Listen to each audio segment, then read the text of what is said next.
Welcome back to Beyond the Hyphen, where we explore the intersection of politics, diplomacy, and global affairs.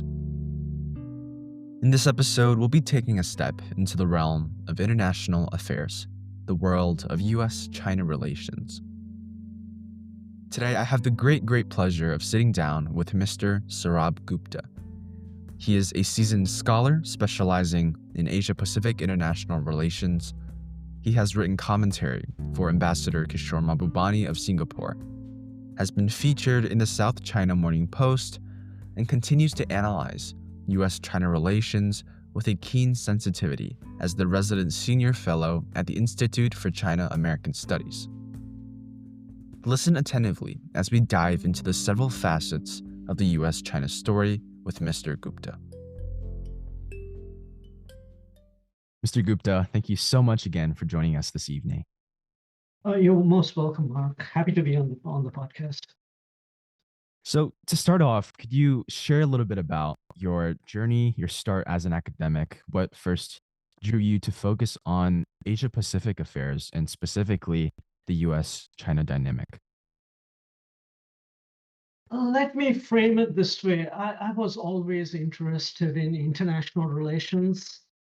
For me, initially, international relations was the international relations of Europe. I mean, because we have long periods of war, peace and war and international relations in the interstate system, say from the 15th century onwards in Europe, while Asia was a lot more stable. There were dynasties in Korea, in China, in Japan, went on for centuries, and their interactions were very stable. And so there wasn't so much of international relations per se. Mhm. So international relations was the international relations of Europe. But as one grows older and reads into the subject, one begins to kind of value and price that stability. Frankly, at the end of the day, the purpose we live for is to create a stable, wealthy, prosperous, and an opportunity and a life of opportunity for ourselves and for humanity.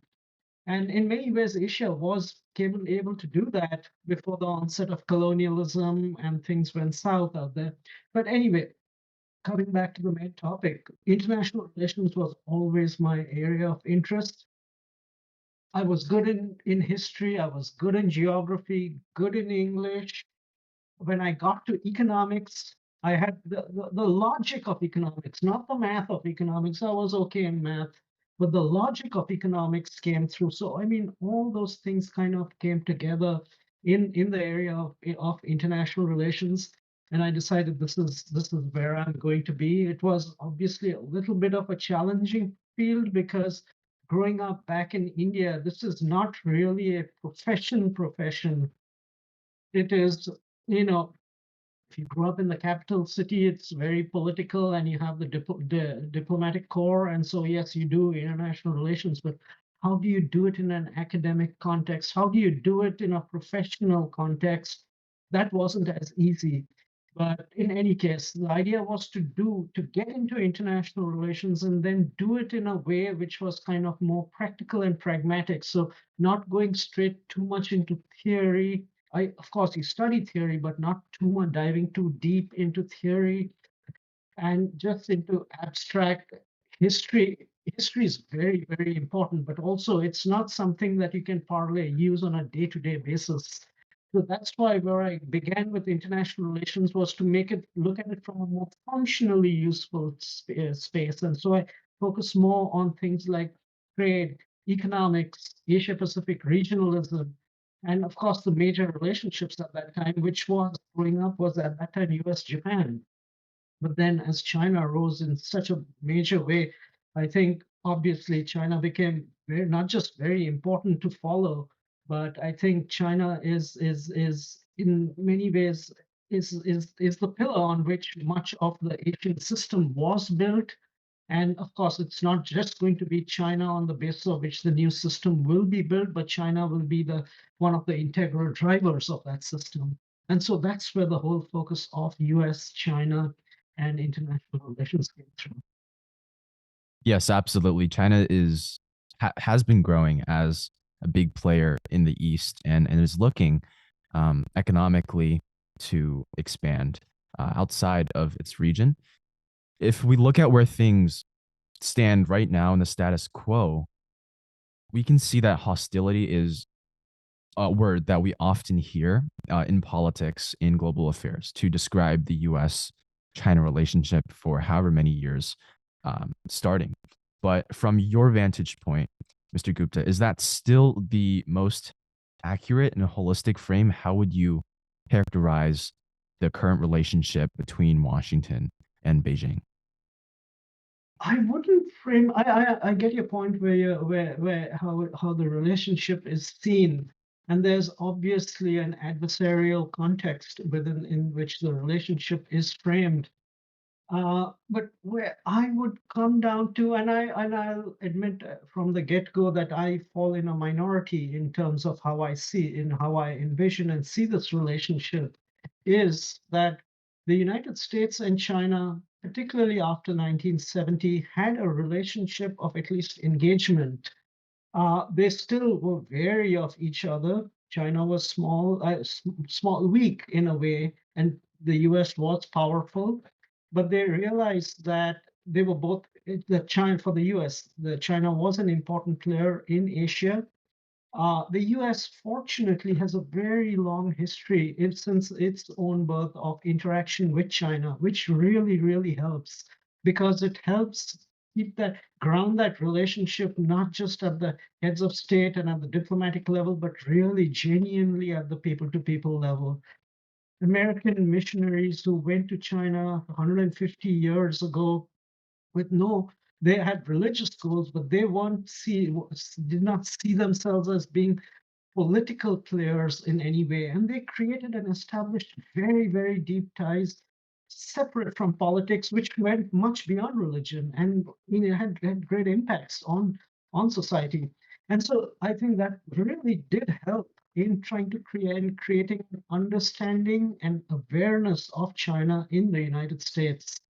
And that creates a foundation for deepening the relationship whenever opportunities persist or are available. I would say at this point of time, the way I would frame the relationship is it was in an area of engagement. It's not that there were strategic friends per se, but at least an area where they engaged each other respectfully. As China has grown more powerful, there has become a narrative that we are in competition. The United States is in competition in China. And given the way the US system works, competition is not something that the United States digests easily. The mix of competition and cooperation is not something it digests easily, at least from a political system perspective. The US likes to frame matters, if it is an adversary, in zero sum terms. There's a tendency, just like it is in domestic politics, is to I win, you lose, you win, and I lose, and to Mhm. frame it in that way. And that sort of framing has entered the field of at a very macro level of US-China relations. And we are seeing that now these days play itself out in the trade and in the technology arena. And that's and I would even frame it to the point that in terms of in the technology arena, we are in a kind of a literally a technology cold war with China, the United States. That is, there is a very strong zero sum dynamic out here.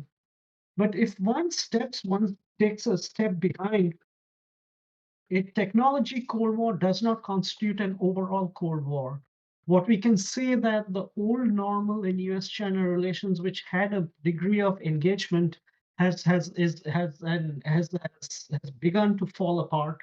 But there is no reason why, because it is not that the era of engagement has passed on, that the new normal must necessarily be one of rivalry.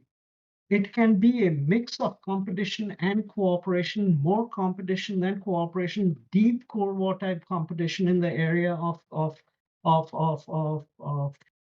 technology and trade, or technology particularly, but other areas of cooperation. And I see that part building. So the relationship is not as dark and as adversarial as it gets framed to be, and it's easy to frame it in that terms.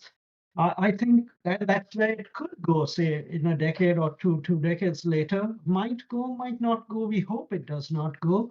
But I would say that at this point of time, there is really the space, let me frame it this way, for the next Henry Kissinger to come and frame the relationship on the basis of which it exists today, which is a mix of competition and cooperation, more competition than cooperation, but with a certain underlying platform of stability.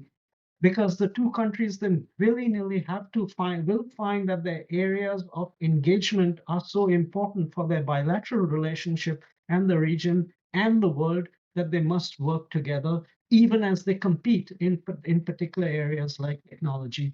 So I would, bottom line, not frame it as adversarially, but I understand there's really a desire in among too many political forces here and some in China to frame the relationship in zero-sum terms, because everybody then gets comfortable that we are locked in our little bunker and we are going to shoot at the other side, rather than if one has to engage and compete with the other side on an open field, one feels that much more exposed and it's difficult to do. So that's where I'd leave it at. So would you say that mindset of, shoot the other side, they are enemies, is that mindset more popular or rampant in the US or in China? I think it's in the US more simply because the US has been this great established power. I mean, this giant superpower, which has ridden the international system for the last 100 years. And suddenly there is a peer competitor for the first time, which might actually be, from an economic standpoint, larger than the US economy at some point of time, maybe not too far ahead, which means that that much more material resources available to the government of China to compete. China, not as much, for the reason being that over the last 40 years, they have looked up at the United States, particularly with admiration. And I wouldn't say just for the last 40 years, even, I mean, there was a very negative interlude from about 1945 or 1950 to 1970, but there are deep memories of American engagement with China, as I talked about the missionaries and people-to-people contacts even before that, historians, travelers, etc., etc. And so and because America has succeeded, and people always look up to those who succeed, there has been an admiration of the Chinese side of American success, even though there's great pride in being a member of a 5,000 year, I mean, 5,000 year civilization. And therefore, in China, the case has become great admiration giving way to unhappiness, dissatisfaction, anger, a degree of revulsion. Uh, and especially because China, our great country, which is now rising, the US wants to put down. So there's that it creates that sort of mentality. But from the US side, I think it's stronger simply because the US is seeing that our lunch is being eaten by China. We were the great superpower. We are being pushed out. And Mhm. no, must not be allowed to happen. And we must consider this in the context not of just US being the great superpower of the last 100 years. Think of the West being the great superpower of the last 500 years. Mhm. And maybe the power dynamic is shifting to the East. And China is a kind of a harbinger of that. And that adds a whole new layer to how the US and the West sees China. Yes, I want to go back to, and that was all very interesting. It's interesting to see how the power dynamic is interpreted by both sides of the world. You talked about the people to people interaction, beyond the high level diplomacy, beyond the economic competition. There's this people to people exchange that has long served as a bridge between the U.S. and China. Uh, you mean maybe even before Nixon's time, whether through international students, tourism, cultural programs, you name it, joint research initiatives. whatever it may be, um, I'm curious what your views are on the role of this people to people, very down to earth exchange, particularly of our students, our soon to be scholars between the United States and China. I actually think that is perhaps the most important element in the US-China relationship. A lot of others, or some other relationships, major bilateral relationships can prosper even with a very thin layer of interaction at the people-to-people level, because there are strategic reasons for strategic proximity. But US and China and US both will have benefited and will benefit from this denseness of personal contact.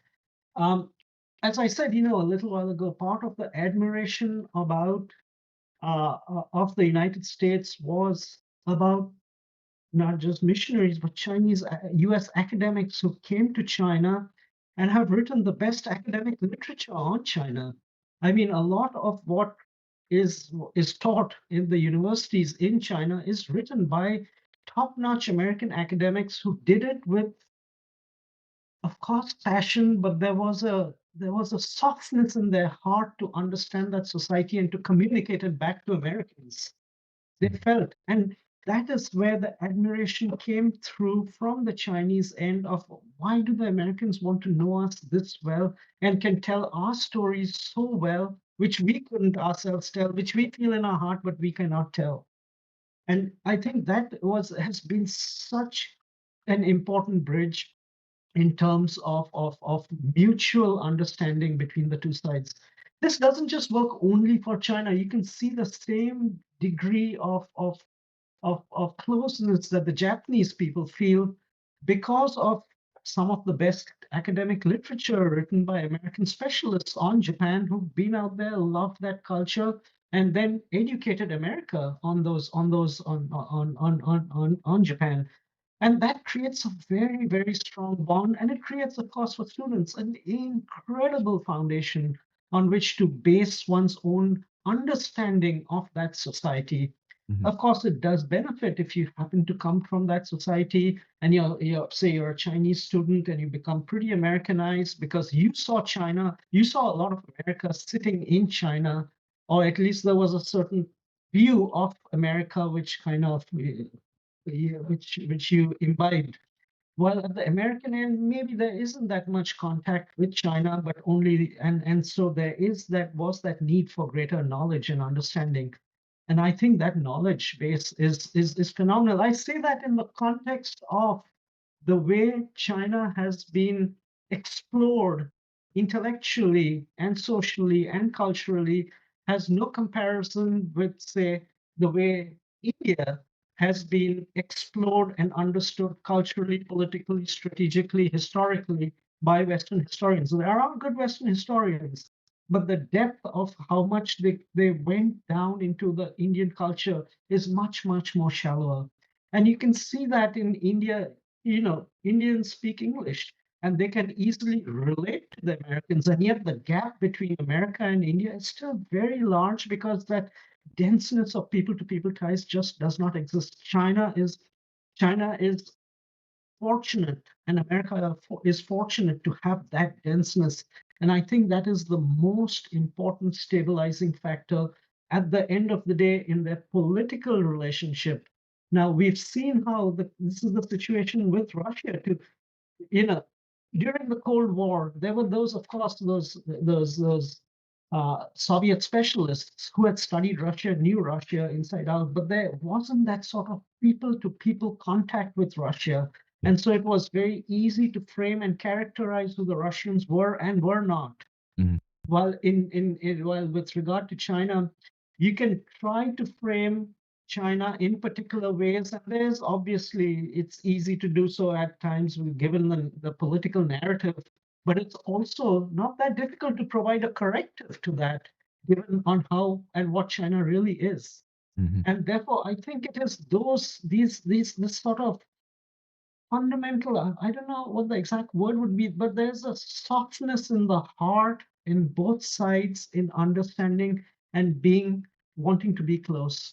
And that really, really helps and helps soften some of the harshness that we see at the great politics level in terms of the relationship. Yes, yes, perhaps a more empathetic future, um, grounded in cultural understanding, would be more likely if more intention by both sides, again, is put into establishing common ground in our next generations of young leaders. And a large aspect of these relationships are the rules that we set, the agreements that we make. Um, my next question is, how do legal frameworks like WTO or the law of the sea hold ground in an atmosphere where collaboration, especially now, isn't all too enticing or um, agreeable? That's actually a good point.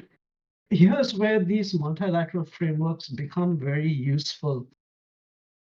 The US was the architect of much of this multilateralism with after the Second World War.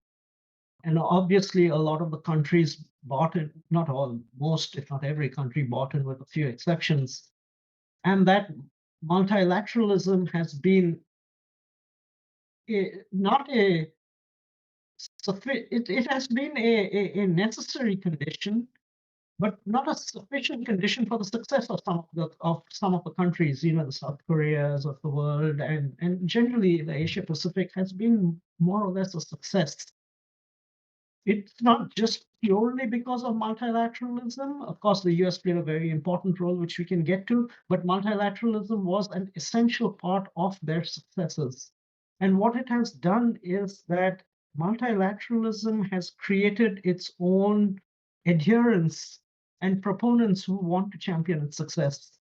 Because apart from the biggest of big countries, which can survive on their own and prosper on their own, or even bully on their own, most other countries, and I'm not talking just middle powers, I'm talking countries of the magnitude of, say, of France or United Kingdom, they depend on multilateralism for their success.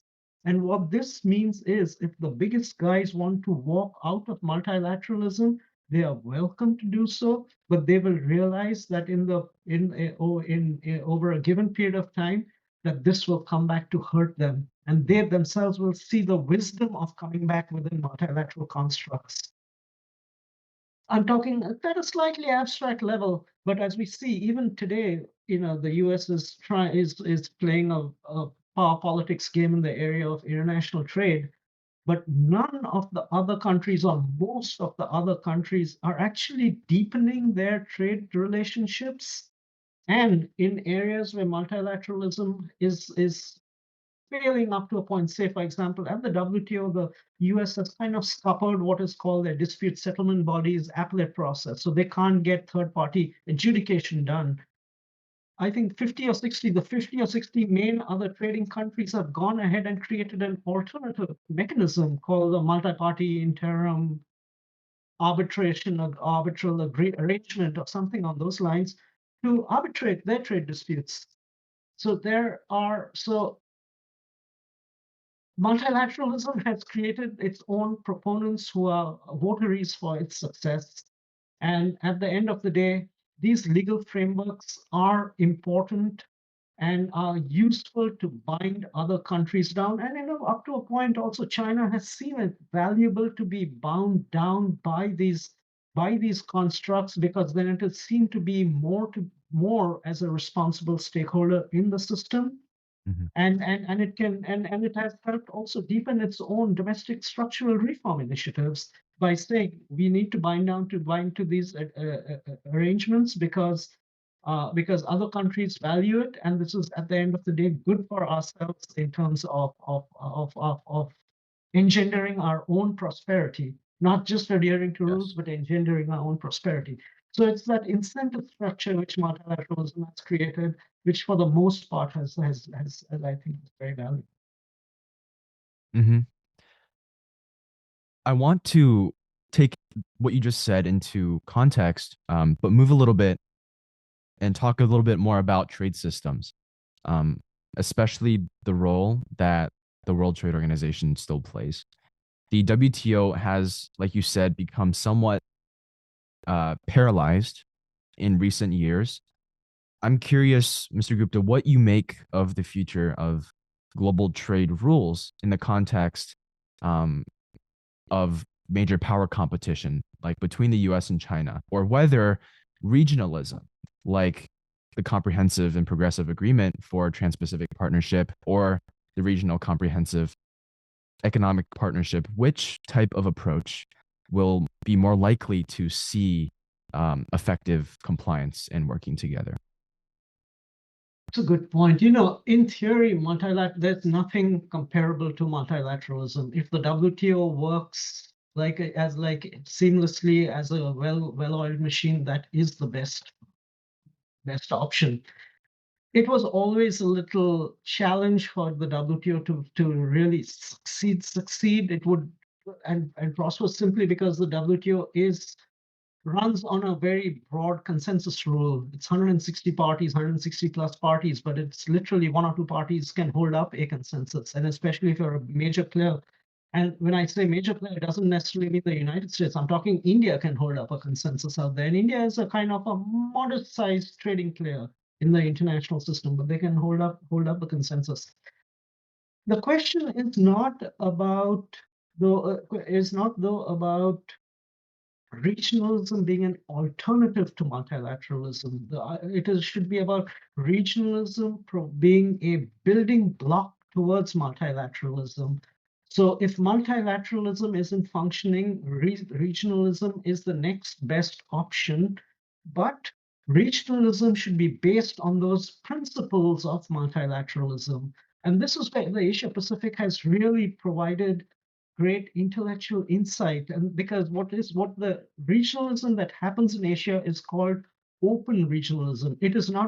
It's not about insiders and outsiders, unlike, say, the European Union, where there's very deep integration, but then there are barriers. It's like a customs union, barriers against outsiders.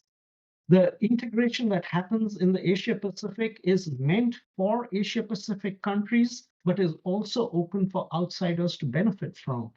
That is the sort of regionalism which is valuable because that is the one based on. I'm not trying to suggest EU's integration is not valuable because it's a very important marker of where we can get to because the integration is so dense and deep. But the Asia Pacific regionalism, it has its own value simply because of its openness and open regionalism concept. And particularly at a time and age when it's hard to do the next round of reform within the multilateral system, the regional arena provides that sort of framework, that platform to do the next set of rules and take them forward. But the good thing to note that is, Donald Trump came into office in 2017 and started talking a lot of anti-trade rhetoric or mercantilist rhetoric and has put part of that into practice. But in that same period of time, we've had the RCEP agreement in Asia, we have had CPTPP in Asia, we have had a EU-China, EU-Japan economic partnership agreement, EU-ASEAN arrangements. There's an EU-Latin America arrangement happening right now. Japan, Korea, and China are having their own discussions in a trilateral framework. The EU and China almost got to what was called a comprehensive agreement on investment that fell apart, but they're trying to deepen that. Every other major player in the trade system wants to deepen relationships because they understand the value of trade and how important it has been to prosperity in the post-Cold War era.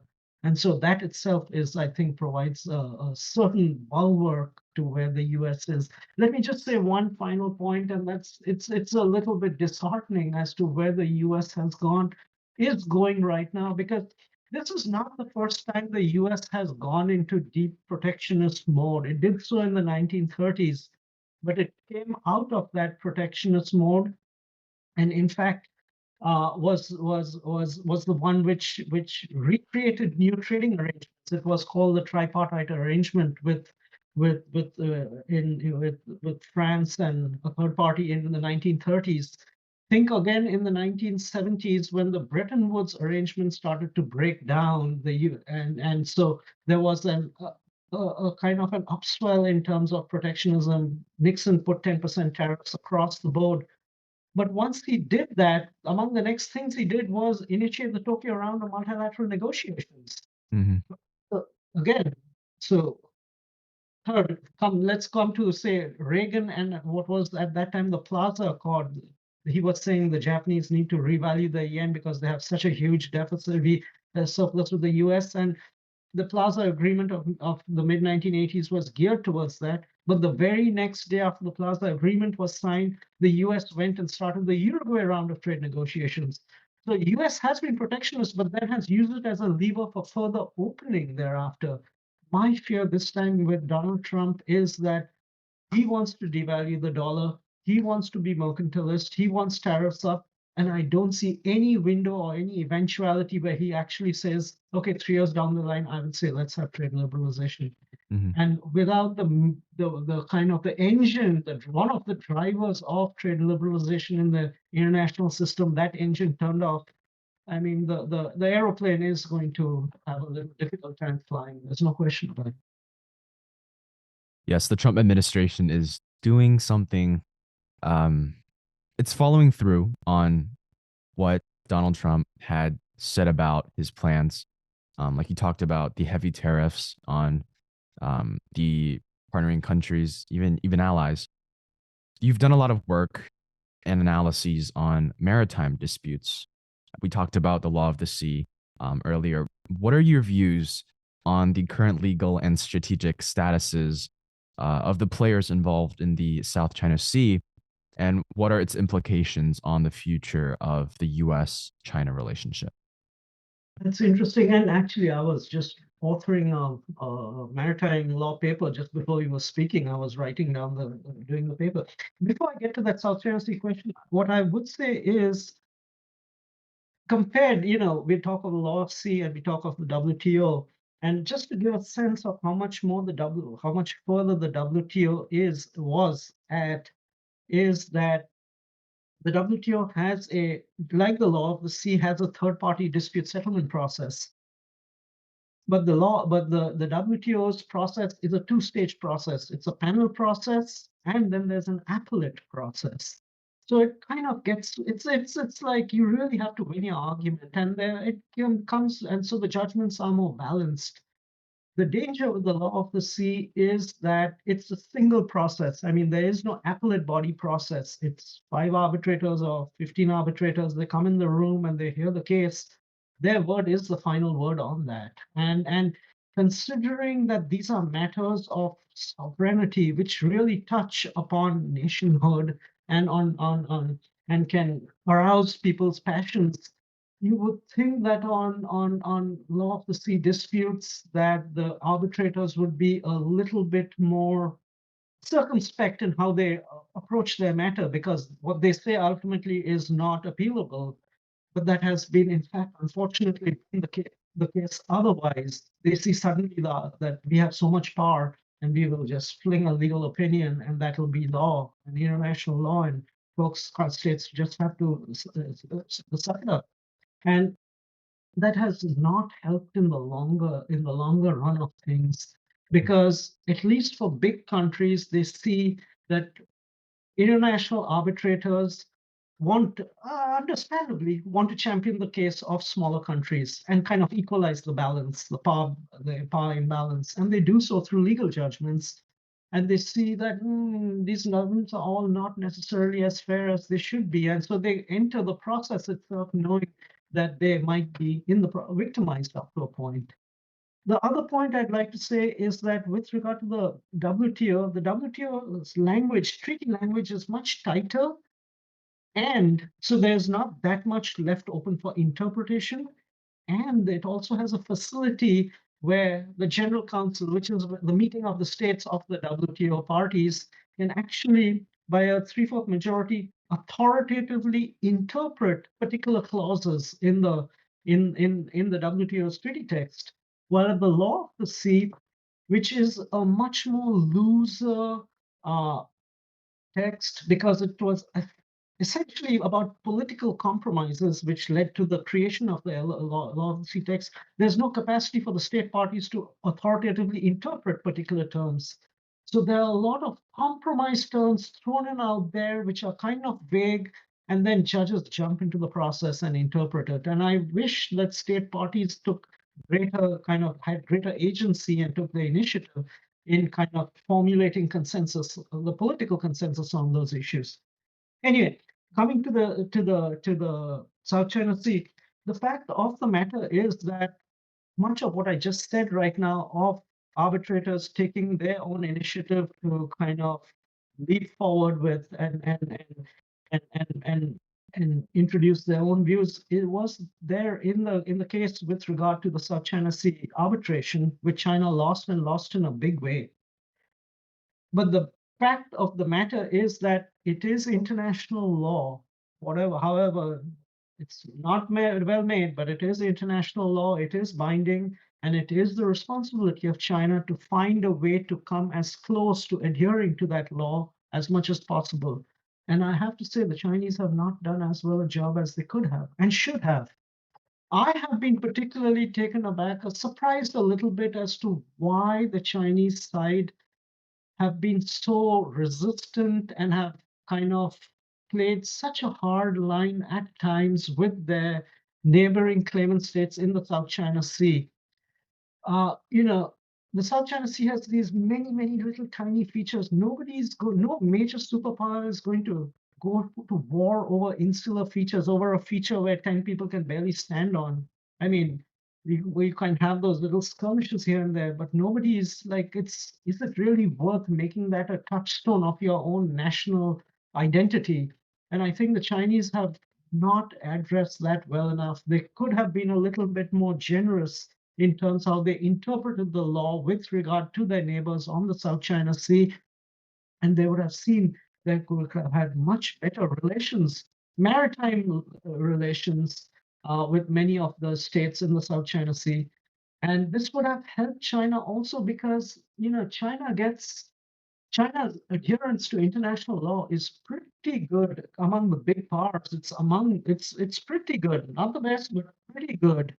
But the South China Sea is continually held up in China's face to show that, look, this is not just non-adherence to law, but that you're not even understanding how what the law is. And this is an unfair criticism, but part of it on themselves by the Chinese side. So I wish China could take a stance which is a little bit more cooperative with the with the other claimant states, although the other claimant states are I mean, no innocent to goody shoes type. I mean, the there's a lot of talk about the 9-dash line in the South China Sea, and this is completely false claim and all. But I'll tell you, the absurdist claim in the South China Sea is actually the Philippines' claim to most of those insular features. The Philippines claims to have discovered those features in the 1950s. That's the basis of their claim, when they had already been claimed. So it's a mix. It's a slightly ugly mix of politics and law out there, but I think it has gotten blown out far out of proportion because and I hope it never comes, but if a world war comes to Asia, South China Sea will not be its cause. Absolutely not. The chances are zero. It will be about Taiwan. That is going to be the flashpoint. And maybe North Korea, of course. South China Sea, the chances, if Taiwan is 10 on 10, the chances of that, I mean, the chances of South China Sea is 0.5 on 10. It's that minor. And if it's that minor, why can't China be a little bit more yielding in its rigid stance on following through? And so that's where I come down on this issue. That's interesting. You talked about how if there was another war, the chances of it being caused by the South China Sea dispute is little to none. And my next question was actually on the flashpoint of Taiwan. It's front and center. It's one of the most sensitive issues between the United States and China. And a lot can be given credit to China's recent rise. Its unwillingness to succumb to outward pressures, external forces. I'm curious from a strategic and legal standpoint, what do you make of the viability of peaceful management, peaceful cooperation? What are your views on the capacity in which both the US and China are involved, and what are the short term and long term consequences, potentially war, like you said? Yeah, I would frame it exactly as you said. There is significant potential for peaceful management of cross-strait relations and the triangular relationship featuring Taipei, Beijing, and Washington. Um, for Taipei knows that the day, if at all war comes, is going to be a horrible day. Whether there's independence on the other side of the tunnel, one doesn't know. And one is not exactly sure if they're willing to fight this fight that needs to be fought in that case.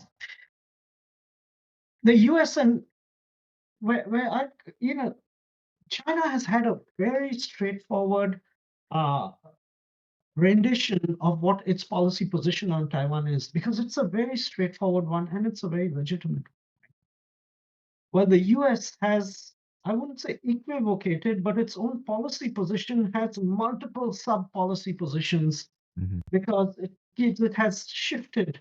We do not, we, it's there are multiple policies. If you ask what is the US's one China policy, it contains six or seven things. But if you ask China what is considered one China principle, it's like one thing, one straightforward thing, which was the same thing they said to Kissinger in 1971. My personal view is that Taiwan, at the end of the day, if the United States and say its allies are trying to contain China, Taiwan is the wrong place to how would I put it? Taiwan, Taiwan is not the place where you make that as the flashpoint on which you compete against. At the end of the day, I think willy-nilly, how in whatever form China and Taiwan, in a very loose form or whatever, will be under the same sovereign. It will happen. It will happen. It will happen. Not anytime immediately. It will happen 20 years later. It can happen 50 years later. But Taiwan is not going away anywhere. China is rising. China is not failing. It's a different story to say if China was like it was from the 1820s onwards, going downhill, that territories could be prized. That day is over. Yeah. China has immense strength. Taiwan will become a part of China. There is no question in my mind. That is not the point at which you initiate a showdown. You can do so. It's easy at this point of time for the U.S. and its allies to try to contain China using Taiwan.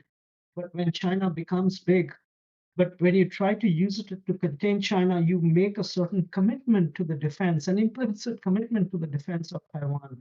And you better be ready to be then able to fight the fight when the moment day comes to do that. And I do not think that the US has the desire to do that, because at the end of the day, Taiwan is not so fundamental that if Taiwan were to become a part of China at some point of time, it's something the US can swallow and move on, and it would not fundamentally alter or shape American nationhood identity or anything on those lines. I think they're making right now it's easy to say that, oh, but China cannot do it, invade. And even 20 years later, if it does invade, it would be a very bloody issue and China's reputation around the world would fall. Mhm. But Taiwan isn't going anywhere. It's an island. It is right there. The question is, both sides, and particularly from the Western side, how to create that incentive structure for the Taiwanese to be able to communicate with Beijing while holding their own to the point where it feels comfortable in having some sort of a loose confederation and maybe even unification with China. The question is not to incentivize it to move in the opposite direction, because there's only so far you can go in the opposite direction, and in that context. And that is not where US policy is, and that's not where Japanese policy is. And I fear that the incentive structure is still not right. And it's the wrong place, frankly, to seek a confrontation with China. That's really interesting. There are so many different players in the Indo-Pacific, and then there's the United States. Like you said, Taiwan, the chances of Taiwan completely, disconnecting from China, uh, maybe as a result primarily of the US pressures, is very low in your perspective. And you brought up Japan, you brought up US, and there's also many different players around that region, whether it's China, India, right, US, Japan, Russia, Japan, or more. How do these major power relationships feed into a broader architecture, a broader structure and strategic balance in the Indo-Pacific? Are we seeing any particular flashpoints that emerge that you think might deserve more attention or more intention?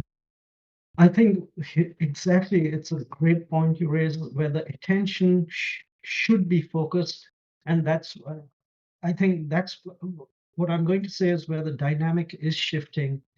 The US is realizing that it had been able to be a kind of the balancer and a deterrent power in Asia, in the Indo-Pacific. That deterrent capability is relatively diminished, simply because China has risen, and China is almost a $20 trillion economy. And so what the US has tried to do and is trying to do is essentially trying to network its partnerships and alliances in that part of the world, particularly Australia, Japan, and South Korea, kind of network those alliances. But the danger out here is that from China's perspective, their thinking is very focused on Taiwan and on a Taiwan contingency. But then they view, then in that context, Russia will be the one to kind of hold Japan back. North Korea will be the one to hold South Korea back. And then we can engage and uh, go one-on-one with the US and with the Taiwanese. And what's happening is this kind of, it's creating a sort of an interlocking minilateralist structure, which could be framed in completely adversarial terms, and where countries get locked in. It's not locked in through treaty commitments per se, but locked in nevertheless through their political relationships, which become, so it doesn't become just North Korea and South Korea have an adversarial relationship. North Korea and South Korea's adversarial relationship is now being magnified in the context of the US Indo-Pacific, US-China competition in the Indo-Pacific, specific to and related to Taiwan. This was how things went south in the pre-World War I days in Europe, where you had these kind of alliances. Of course, at that point of time, the alliances were a lot more dynamic. I mean, there were shifting alliances, but they were locked into those alliances. We're not in the Indo-Pacific. There's not that locking in business is not there, but you can see the first signs of a kind of a networking of alliances, which will necessarily draw a counter reaction, and is drawing some sort of a counter reaction from, say, the China and Russia. And that creates a kind of a dangerous dynamic going forward. I think that is the part to watch, because the more we have these kind of, not just two countries or three countries, but kind of six countries then locked into a particular dynamic in a particular situation, it can just aggravate matters in a very serious way.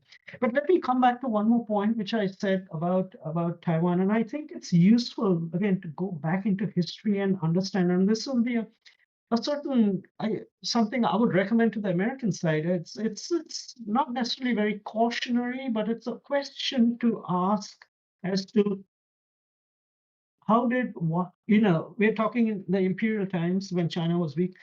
Why was it that Russia was able to separate, and the Soviet Union, and then was able to separate Mongolia from China, Mhm.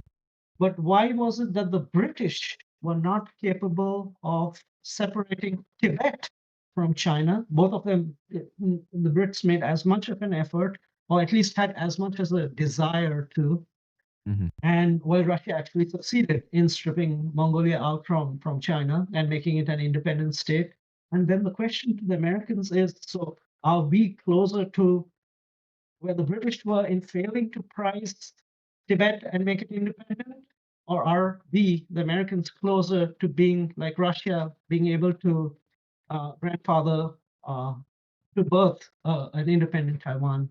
And so I think it's a useful exercise to understand why Russia succeeded, why Britain failed, and what the ramifications might be with regard to to American policy vis-a-vis Taiwan. There are no straightforward answers, but the one thing that did succeed for the Russians is they were all in. There wasn't an equivocation. There wasn't a strategic ambiguity. They were certain they were going to do this. They saw China was weak and they did it. The Brits realized they wanted to do it, but Tibet was huge and they didn't have the manpower or the means to do it, and so they stayed back from it. America is somewhere in the middle between those two. Does it have the capability to create an independent Taiwan? And if you don't, then why don't you find ways to kind of bring the two together to talk to each other so that when the Taiwanese feel comfortable that they're willing to kind of be in a larger loose arrangement with China, they will do so. But as I said right at the get-go, Taiwan is not the place where you seek the confrontation with China. If you do want to, that's not the place. And I hope it doesn't come down to things worse.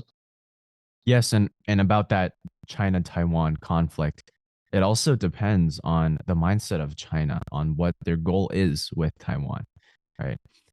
But keeping on the topic of U.S. China, I kind of want to go back on the idea of decoupling. When we Mhm. look at the economics aspect of the US China relationship over the past few decades, and now looking also into the future, the idea of decoupling is rising in popularity among scholars. Despite these deepening political tensions, right? Trump is in his second term. The US and China have remained economically intertwined to a certain extent. And from the tariff trade war under the Trump administration that we see to today's tech focused, um, nearing to the edge of decoupling, do you believe that a full economic split is possible? If so, on what timeline would it happen?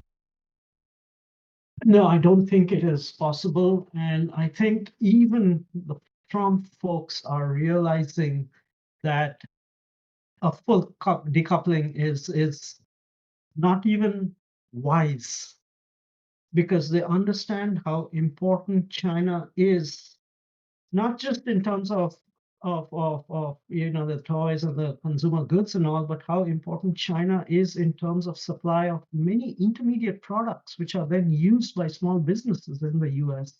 They understand that.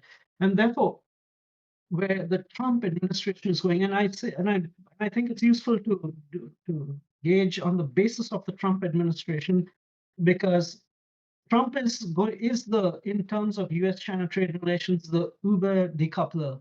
There's not going to be anybody who's going to be further beyond Trump in trying to decouple the trade relationship. At least I'm not talking tech so far, trade relationship.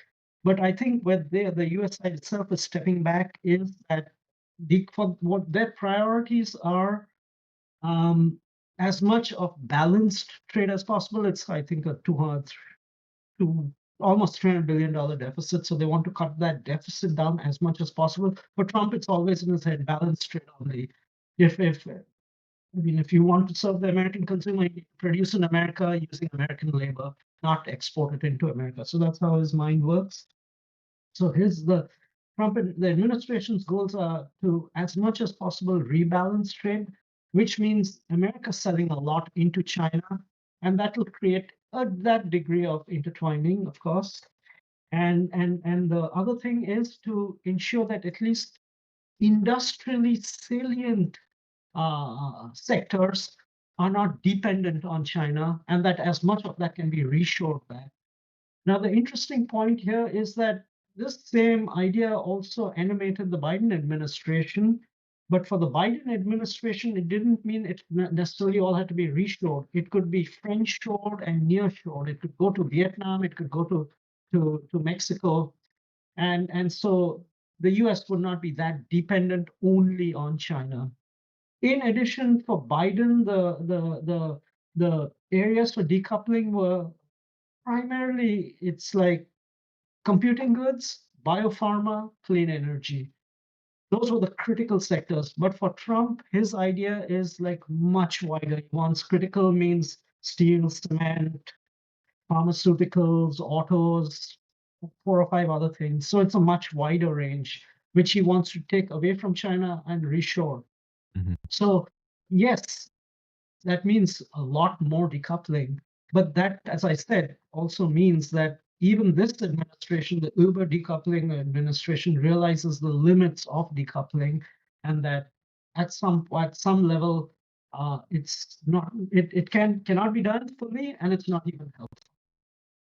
So before we wrap up, I have a follow-up question to this previous one.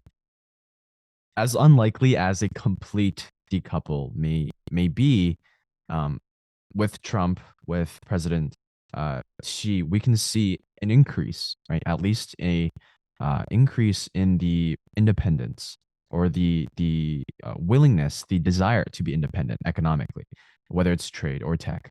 Um, I'm curious, considering China's recent and who knows for how long economic growth rise, um, and then we have the U.S. who's still somewhat dominant in global finance technology. Which country is better positioned to absorb the costs of this increase in decoupling? I think in the short to that's a good question. I never thought of it that way. You know, in the short to medium term, I think China is better placed to absorb. Reason, particularly in the trade arena, even Trump came in and he has had pretty strong tariffs against China in his first term itself. China's trade to the US has decreased by a certain proportion, but China's trade overall with the world has increased, and it has become a larger exporter rather than a smaller exporter. So it's not being crimped by what the US is doing. It's just the US market has become a smaller share of what is a larger global export market. Even in the area of technology, I'd say that with regard to China, it has actually, fortunately for them, come at a good time. If you never want a technology war, but if it has to come, this could not have come at a better time when they're moving away from kind of quantity-based production to quality-based production in trying to ascend the value chain. Literally, 2018 was the time when Xi Jinping was saying this at the 19th Party Congress. We must move from high-speed development to high-quality development, and he was wanting to go up the tech ladder, and they had the Made in China 2025 plan. It came in many ways, what the American side did was the best incentive for the Chinese, because you can say all those things of going for high-quality development and all, but the reality is that if your big companies, the Huawei's and all, can get top-shelf core technologies from the American side, they will pay top dollar rather than have to do these in-house. And that's what they were doing. The Chinese were great at applications, not so good on core technologies, and they paid top dollar for it, and they were doing so great. And then the core technologies were snatched away, and they realized they need to get down to that. And so they went backwards. And because it came at that stage in their development when they were doing so well, there is that sort of come home, let's go for it attitude. And they're doing what the US wanted to do has been more or less unsuccessful, I would say, in the trade arena. So I think China is better placed to deal with the tech and trade war. But this is what I would say about the US side. I think the US side has, for the next decade or two, there's a lot of great technology incubation. And of course, we know what's happening, Silicon Valley, AI, and all those things. But the US is in a difficult, not in the best place, simply because it is an aging society, and there's the kind of the productivity and the energy and the entrepreneurialism is as society ages also kind of shrivels up to a point. But this works for all societies, and it will work for China. And China is aging pretty rapidly, but it will come a little later. But where I say is never bet against the United States, and this is the one society more than any others which knows how to renew itself, and that potential for renewal gives America incredible strength, which I don't think any other country in the world has. Not even China. China is as great. The rise of China is as as magnificent and as earth-shattering as the rise of America was exactly 100 years ago. But America has a capacity for self-renewal, which the Chinese side still. China has done great, but I'm not sure once China ages and it comes up against many of the structural challenges the Japanese and the Koreans face, that they can renew themselves with the sort of way the Americans have. So it's a hard question to answer. I think China can cope with it much better in the short term, but over the long term, the America has the seeds of its own renewal that allows it to prosper, even if it's never going to be the sort of the dominant power in the international system anymore, simply because the Chinese have risen. That's a very interesting insight. Um, yeah, the different growth rates and what consequences of the growth of not just U.S. and China, but is something that the U.S. and China have to consider in the long term. Wrapping up, one final lens that I want to analyze together is in infrastructure, because that is where China, I think you touched on it a little bit, but that's where China has been especially ambitious. And an example we can look at is with the Belt and Road Initiative. Um, China's BRI has been called everything from a global infrastructure lifeline to a geopolitical power play.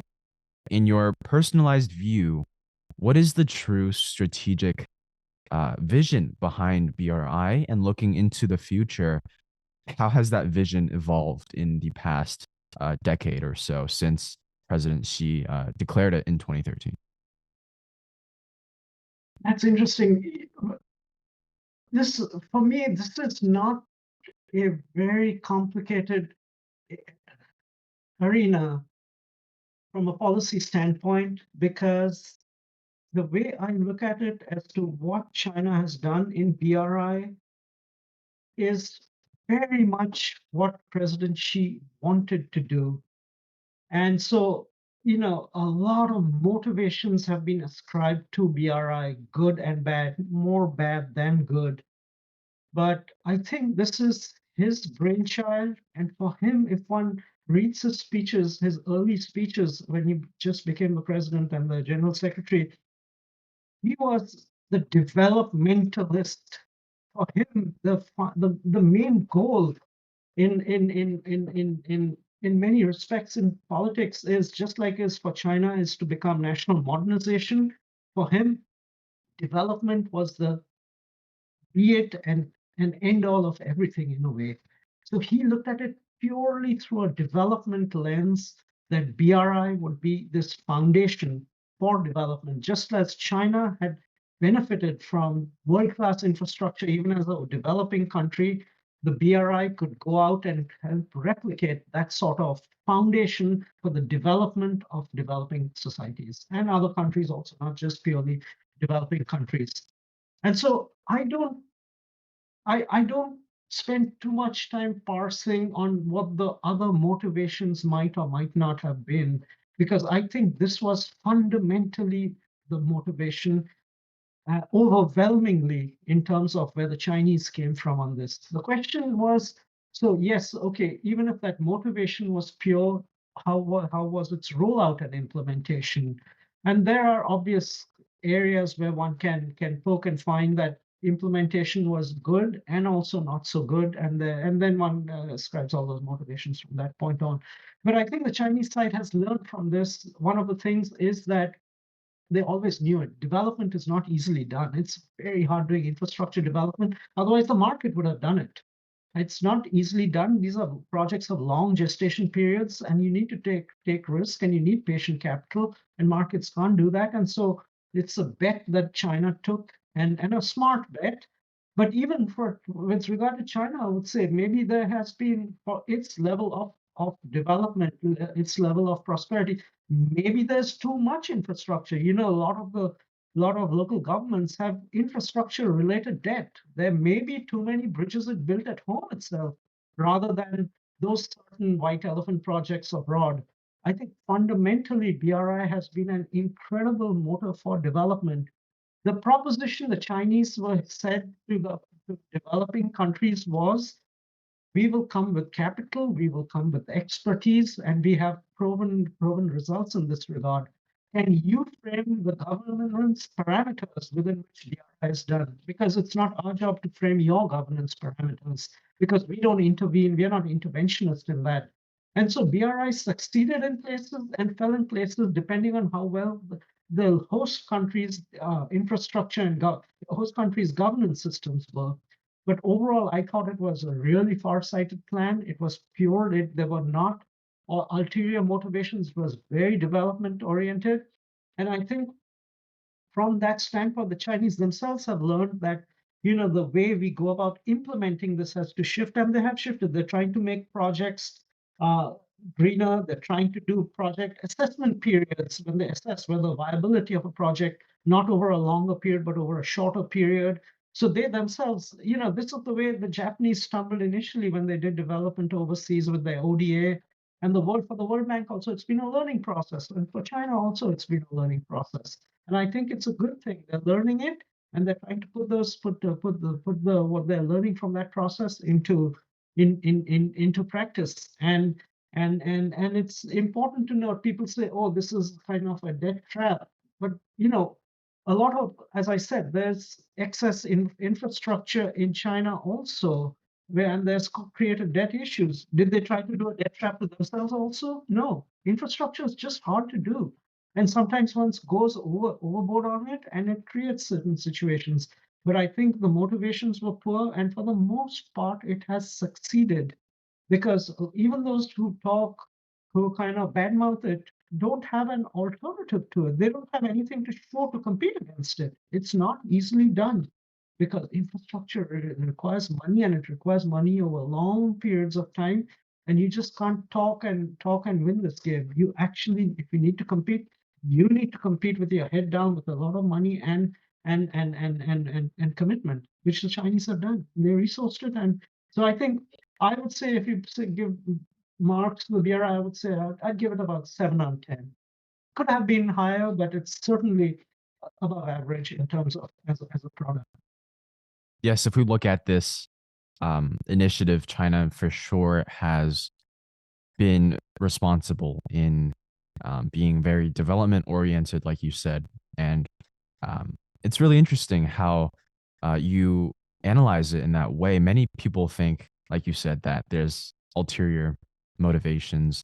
But if we look at it from a very initiative and objective issue oriented way, China has been following it to a T, and President Xi's plan seems to be rolling out in the way that he wants it to.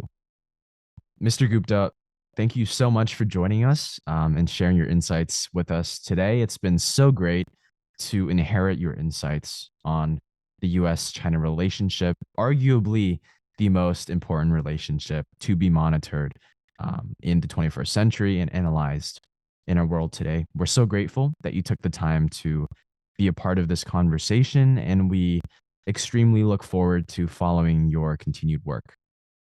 Thanks, Mark. It was a pleasure. I really enjoyed our conversation. Thanks so much.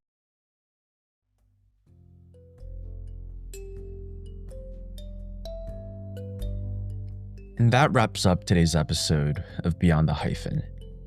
I hope this conversation with Mr. Gupta left you thinking more deeply about the dynamics shaping the US-China relationship, from trade and technology to diplomacy and legal frameworks. These issues might feel distant, but they ripple into the everyday decisions challenges, and futures of our generation. As always, this has been Mark Lee, your host. Thank you for listening, and I'll see you on the next one.